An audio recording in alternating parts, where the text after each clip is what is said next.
உலக சுற்றுச்சூழல் தினத்தை முன்னிட்டு தமிழ்நாடு அரசு வனத்துறை மற்றும் சுற்றுச்சூழல் அமைச்சகம் சார்பில் உலக சுற்றுச்சூழல் 2025 விழா சென்னை நந்தம்பாக்கம் வர்த்தக மையத்தில் தமிழ்நாடு முதலமைச்சர் மு.க.ஸ்டாலின் மற்றும் கூடுதல் தலைமை செயலாளர் சுப்ரியா சாகு இயாபா அவர்கள் முன்னிலையில் சிறப்பாக நடந்தது. இந்த நிகழ்ச்சியில கரூர் மாவட்டம் குளித்தலையை சேர்ந்த கிராமியம் தொண்டு நிறுவன தலைவர் முனைவர் நாராயணன் அவர்களுக்கு சிறந்த நீர்நிலை பாதுகாவலர் விருது வழங்கப்பட்டது.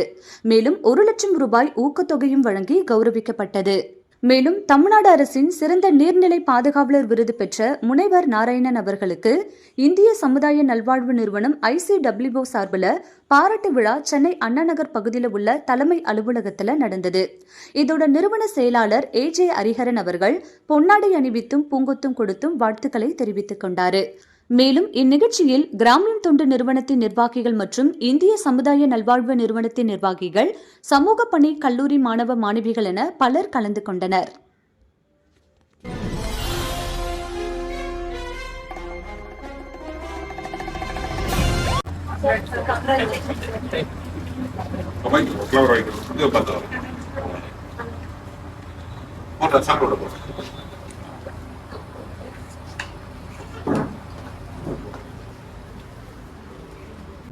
வணக்கம்.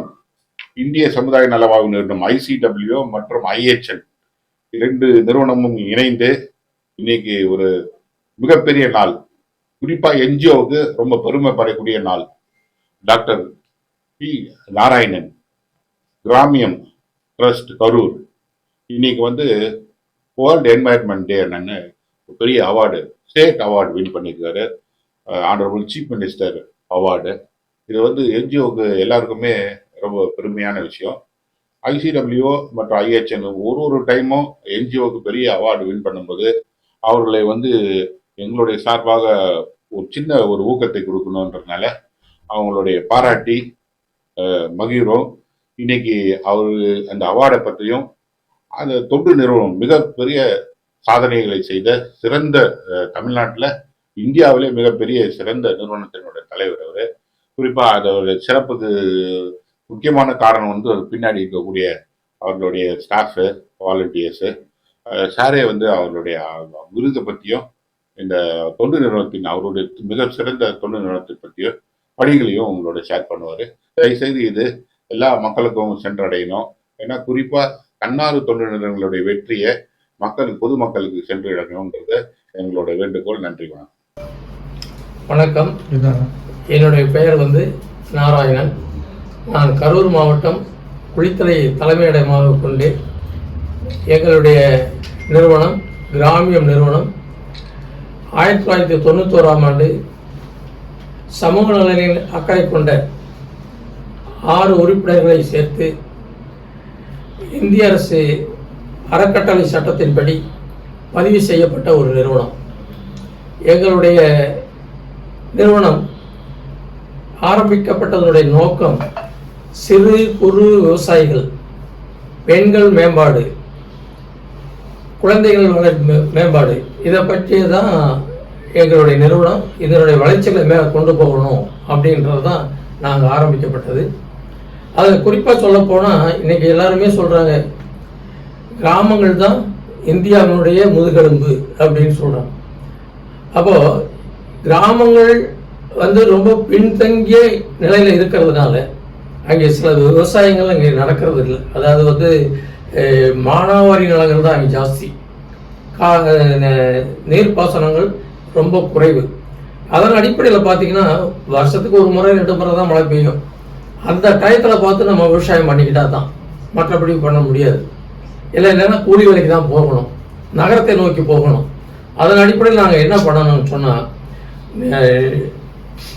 அந்த பகுதி பின்தங்கிய கிராமங்கள் வளர்ச்சி அடையணும்னா அதுக்கு தண்ணி ரொம்ப முக்கியம். அப்போ அந்த நோக்கத்தில் நாங்கள் என்ன பண்ணணும், அந்த சிறு குளங்கள், குட்டைகள் இதெல்லாம் தூர்வாரி செம்மைப்படுத்தி தண்ணியை தேக்கி வைக்கிறோம். அதாவது மழை பெஞ்சா தண்ணி வேகமாக ஓடி போயிடும். அந்த தண்ணியை ஓடுற தண்ணியை நிற்க வைக்கணும், நடக்க வைக்கணும், நடக்கிற தண்ணியை நிற்க வைக்கணும். அப்படின்னா நடக்கிற தண்ணியை நிற்க வைக்கிறதுனா அந்த தேக்கிடணும், சுத்தமாக செக் டேம் கட்டி குளத்துலேருந்து தண்ணி வெளியே போகாமல் தேய்க்கணும். அந்த மாதிரி ஒரு யுக்தியை கையாண்டு, அது மட்டும் இல்லை அந்த நம்ம தூர் வரக்கூடிய இடங்கள்ல இருக்கக்கூடிய அந்த கேட்ச்மெண்ட் ஏரியாவில் போர் போடணும். போர் போட்டு 6 இன்ச்சு பைப், கிட்டத்தட்ட அந்த போர் வந்து 60-70 அடி கீழே இறக்கிடுறோம். இந்த உயரத்துக்கு வந்து நம்முடைய 5 அடி 6 அடி உயரத்துக்கு பைப்பு வந்து இந்த ஹோல் போட்ட பைப் 6 இன்ச்சு பைப் போட்டு அப்படியே உள்ளே இறக்கிடுறோம். அப்படி வரும்பொழுது வெளியிலேருந்து வரக்கூடிய தண்ணிகள் அந்த குளத்தை விட்டு வெளியில் அவுட்டில் போகாமல் அந்த தண்ணி பூரா அந்த ஹோல் வழியாகவே உள்ள பூமிக்கு அடியில் போயிடும். அப்போ தான் இந்த தண்ணி வெளியில் வீணாகிறதுக்கு வழி இல்லை. அப்போ இந்த நிலத்தடி நீர் வந்து பக்கத்தில் இருக்கக்கூடிய கிணறுகளுக்கு இந்த தண்ணி உள்ளே போனதுனால, பூமிக்குள்ளே போனதுனால பக்கத்தில் இருக்கக்கூடிய கிணறுகளுக்கு அல்லது குடிநீர் பைப்புகளுக்கு வந்து ரீசார்ஜ் ஆகும்.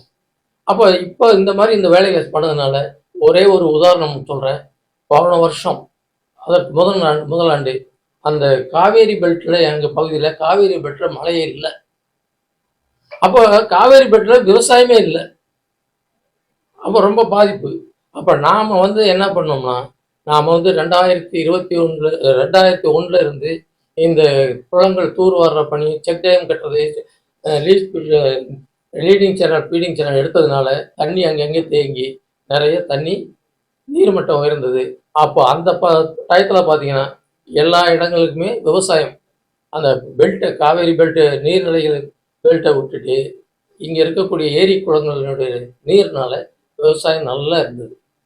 அப்போது நம்முடைய தமிழ்நாடு அரசு நம்முடைய முதல்வர் என்ன சொல்கிறாரு, நீர்நிலைகளை உயர்த்தணும், நீர்நிலைகளை பாதுகாக்கணும் அப்படின்னு சொல்லிட்டு பாதுகாக்கக்கூடியவர்களுக்கு ஒவ்வொரு ஆண்டும் தமிழக முதல்வரின் நீர்நிலை பாதுகாப்பு காவலர் விருது அப்படின்னு சொல்லியிருக்காங்க. அந்த அந்த விருது தான் இன்றைக்கு எனக்கு கரூர் மாவட்டத்தில் எனக்கு கிடைச்சிருக்கு. எனக்கும் சொல்ல முடியாது, எங்கள் பின்னாடி இருக்கக்கூடிய அந்த வழி நடத்தக்கூடிய இந்த தூண்கள்லாம் இருக்காங்க, அவங்களுக்கு இது பொருந்தும். ரெண்டாவது வந்து என்னன்னா, இந்த மாதிரி ஒரு முதல்வர் இது அறிவித்து ஒரு ஹானர் பண்ணுறதுனால எல்லாரும் அதை மேற்கொண்டு ஆர்வமாக செய்யக்கூடிய ஒரு தூண்டுதலாக இருக்கும். அதாவது இந்த தமிழக முதல்வர் அவர்கள் அறிவித்தபடி நீர்நிலைகளை பாதுகாவலர் விருது இன்றைக்கு கிராமிய நிறுவனத்திற்கு வழங்கியிருக்கிறார்கள். இது வந்து உண்மையிலேயே ரொம்ப மகிழ்ச்சி. இது வந்து ஒரு அனைத்து தொண்டு நிறுவனங்களும்